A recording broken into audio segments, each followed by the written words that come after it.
আমি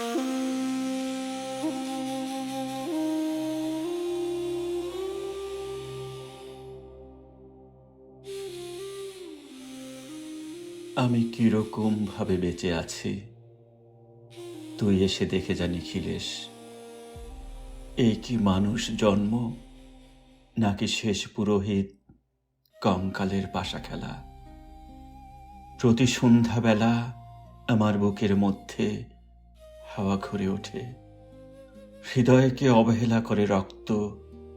আমি মানুষের পায়ের কাছে কুকুর হয়ে বসে থাকি, তার ভেতরের কুকুরটাকে দেখব বলে। আমি আক্রোশে হেসে উঠি না, আমি ছারপোকার পাশে ছারপোকা হয়ে হাঁটি, মশা হয়ে উড়ি একদল মশার সঙ্গে। খাঁটি অন্ধকারে স্ত্রীলোকের খুব মধ্যে ডুব দিয়ে দেখেছি দেশলাই জেলে। ও গায়ে আমার কোনো ঘর বাড়ি নেই। আমি স্বপ্নের মধ্যে বাবুদের বাড়ির ছেলে সেজে গেছি রঙ্গালয়ে, পরাগের মতো ফু দিয়ে উড়িয়েছে দৃশ্য লোক। ঘামে ছিল না এমন গন্ধক যাতে ক্রোধে জ্বলে উঠতে পারি। নিখিলেশ, তুই একে কি বলবি? আমি শোবার ঘরে নিজের দুই হাত পেরেকে বিধে দেখতে চেয়েছিলাম যিশুর কষ্ট খুব বেশি ছিল কিনা। আমি ফুলের পাশে ফুল হয়ে ফুটে দেখেছি, তাকে ভালোবাসতে পারি না। আমি কপাল থেকে ঘামের মতন মুছে নিয়েছি পিতামহের নাম। আমি শ্মশানে গিয়ে মরে যাবার বদলে মায়েরি মায়েরি ঘুমিয়ে পড়েছিলাম।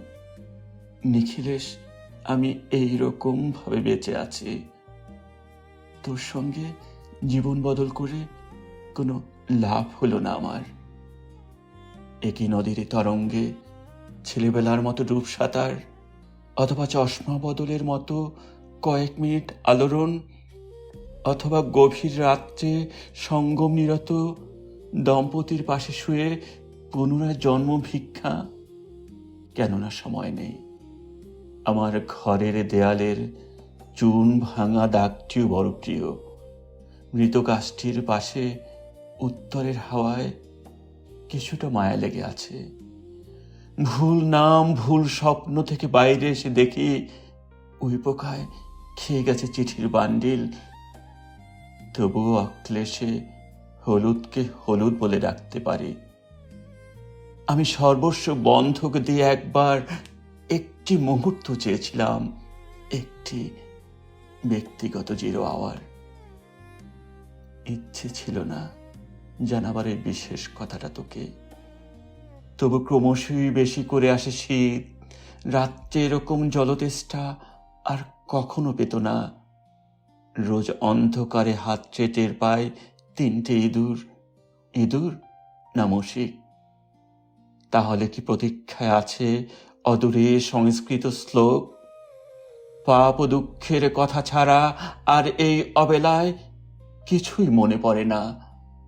আমার পূজা ও নারী হত্যার ভিতরে বেজে ওঠে সাইরেন। নিজের দুহাত যখন নিজেদের ইচ্ছে মতো কাজ করে, তখন মনে হয় ওরা সত্যিকারের।